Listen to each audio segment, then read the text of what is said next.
So yesterday, we got on Rashad Jennings for putting the Giants' business in the streets. Yes, they made a terrible offensive call that, of course, we all saw cost them the game on Sunday Night Football. Well, via the New York Post, Jennings formally apologized to Eli, Tom Coughlin, and the New York fans for essentially throwing those two under the bus.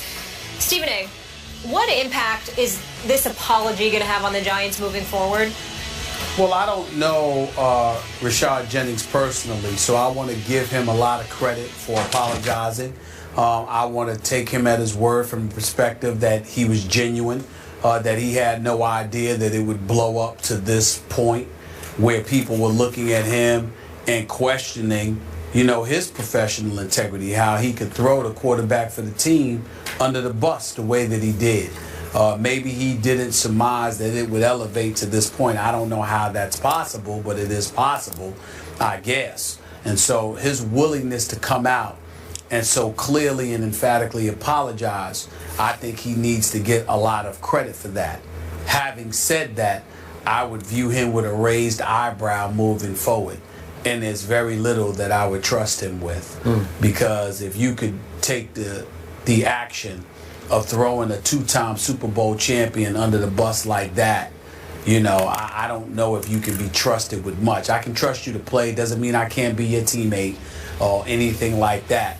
But I certainly wouldn't trust you with any information that I wouldn't want to get out to the public. And if something did reach the public, reach the newspapers as it pertained to what happened on the field of play, I was certainly looking your direction in assuming that you're the one that put it out there. Not to say that that would be accurate, but that would be what my inclination would be in light of what transpired.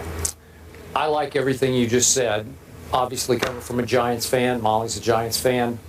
I'm not, but I did think it was big of this man to apologize. He's 30 years of age, so he's been around for a while.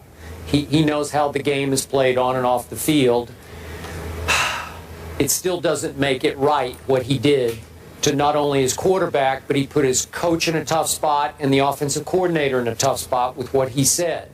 So do I think going forward this makes the Giants closer or better? No, I don't. And I'm with you. I would look a little sideways at this man. I'd let him perform on the field, but I wouldn't be so sure about him as my teammate. And I'm going to say it again. I still question Rashad Jennings' assertion that on the second play that he carried the ball, that he could have easily gotten to the end zone, that he went the wrong way and then found a soft spot to land. That's not the play I see on tape. Maybe I don't know what I'm talking about, but it looked like the Cowboy defensive line just flat out defeated the Giants' offensive line and that he had nowhere to land except right there. Big assertion to be made is the fact that he went to extraordinary lengths to cover his own self at the expense of a teammate. Yes, very, very true. All right, more First Take after the break. Keep it here. Meanwhile, the Ravens had two major losses Sunday. One, the game to the Broncos in Mile High, and two, Terrell Suggs. Suggs is done for the year with an Achilles injury. The team has picked up Jason Babin, who was released by the Jets at Final Cuts, to step in for him. Suggs tweeting this: "Chin up, Ravens Nation. We've been here before. This changes nothing. Our mission is still the same. Hashtag 2016 San Francisco." Obviously the Super Bowl up there in the Bay. Hashtag Ravens Nation. Stephen A. Smith, how does this impact the whole AFC North landscape with the Ravens not having Suggs now? Me, I think it gives the Pittsburgh Steelers a leg up. I mean, obviously we can't ignore the Cincinnati Bengals because they've been to the playoffs the last 4 years. But I'm just so down on them as a postseason team. I guess I don't pick them because I'm actually rooting that they don't waste our time by going to the playoffs, so we don't have to watch them lose again and for Marvin Lewis to go 12 years without having won a playoff game, a single playoff game as a head coach. So rather than subject ourselves to that level of ineptitude, I would just sit there and focus on Pittsburgh and Baltimore. And what I would say to you is this: Pittsburgh offense is high-powered. Once Le'Veon Bell comes back and Martavius Bryant comes back, it'll be even better. Hopefully Pouncey will be coming back as well. The defensive side of the ball makes them highly questionable, but I've got to believe that at some point in time, they won't look as ridiculously awful as they did to open the season. Having said all of that, I look at Baltimore, and my question is, even though I think that losing Terrell Suggs is a devastating loss. Their defense is still going to be big time with Jimmy Smith, with Webb, with C.J. Mosley and those boys. I believe in that defense, but I do think, Skip, they've lost a little something because you don't just replace Terrell Suggs, who combined with Mosley for 29 sacks last year. That's a hard thing to replace. And I think that how you offset that is by producing more offensively. And then that leaves me questioning. That means I have to rely on Flacco even more. Even though he had an outstanding year last year, I don't think that that's going to be the case this year. Steve Smith is entering his final season. We believe in Steve Smith. We both love him. We think he's a stud. But Torrey Smith is gone. And when I look at what they have in Perriman, we just don't know what he's going to be able to deliver. So all of those things being considered, even though I like Forsett a lot and what he's capable of doing, everybody knows him now. He's not going to surprise anybody. I just think the loss of Suggs from a motivational perspective as well as from a production perspective, you don't just lose him and things remain the same. Even if it's just a little bit, you've lost something.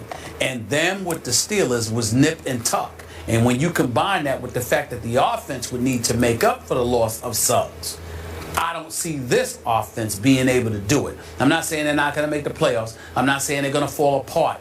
But I no longer perceive them as my division winners in the AFC North because I think losing Suggs is going to cost you something. I refuse to believe a player of that magnitude being gone means nothing. I hear what you're saying, and yet I still like the Ravens to win this division. I still have Pittsburgh winning a wild card. But listen, I like the heck out of Terrell Suggs, I should say. Yep.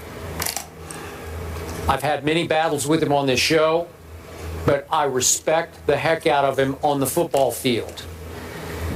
Unfortunately, his other Achilles just snapped. He's had two of them now on both sides. That's just freakish, flukish, bad luck. I don't know what it is. I can't explain. That's the most inexplicable injury of all the injuries. Is why your Achilles, when you're basically doing nothing, just snaps. I guess it's just meant to be. So I feel for him. But he's going on 33 years of age, and even though I completely agree with you on the leadership side, the experience side, the presence side of having Suggs in your locker room and on your sideline and in your defensive huddle and sometimes in the backfield on 3rd and long, I get all that. But in this game last Sunday at Denver, big opening game for them, place where they've been very successful. Man, I look at his stats, there aren't any. Mr. Suggs registered 0-0. He didn't have a tackle or a sack until he was gone with 8:21 left in that game. And they did have 4 sacks as a team, and you mentioned C.J. Mosley had a couple, Canty had one, McClellan had one. Ozzie Smith is a flat-out wizard of a GM.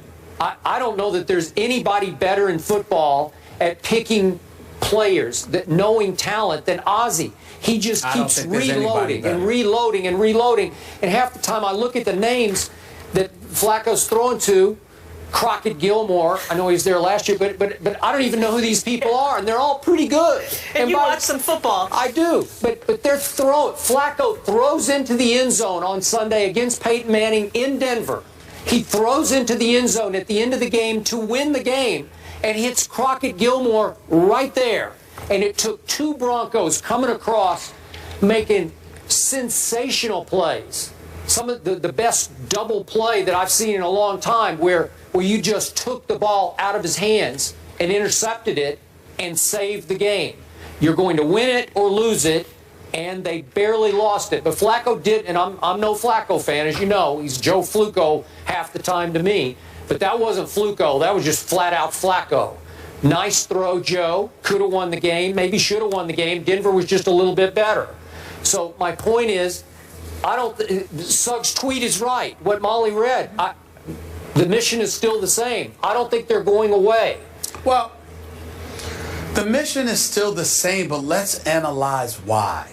Because of the genius that Ozzie Newsome is when it comes to finding talent. I mean, this kid Jernigan, Brandon Williams, and these boys, you lose Haloti Nada, and it doesn't seem like you've lost anything. We get all of that. We know Ozzie Newsome is the best.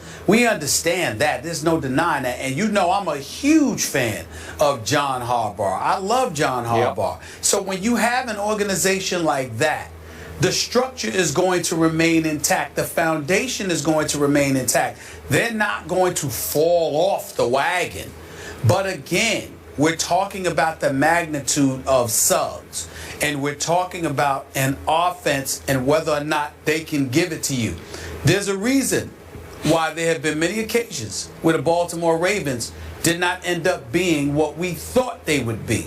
Because even though the talent is there, something is missing at some key pivotal moment.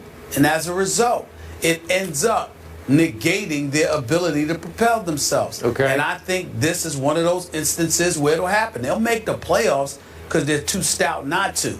But I just think that they lose a little something with Suggs. And that may be all that the Steelers need to leapfrog over them. Okay, last quick point about those Steelers. I remind you that last Thursday night, opening night, at Foxborough, Tom Brady was protected by 3 rookies in his offensive line. I agree. And this kid running the ball behind Tom Brady, the kid that Rex can't remember his name, that kid had been out of football for 2 years, and they got away with him running and catching the football and torched the Pittsburgh defense. I'm just not sure it's good enough to stand up to win this division.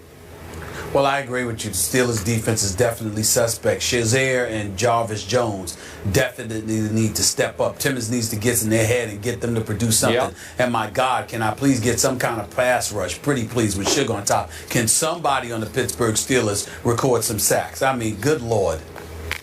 So, Stephen A., you have the Steelers winning the division. Skip, you have the Ravens and the Steelers getting in with a wild card? Yep. All right, here's the AFC North matchups this weekend. 49ers at Steelers, that's a good one. Chargers, Bengals, Titans, Browns, Ravens at Raiders. Beast Mom, I didn't write this, you're all wrong for that. That was funny though. Marshawn's mom takes to Facebook and blasts the Seahawks play calling. Mark Schlereth is in the house. He joins the desk to offer his thoughts as well. Don't miss it after the break.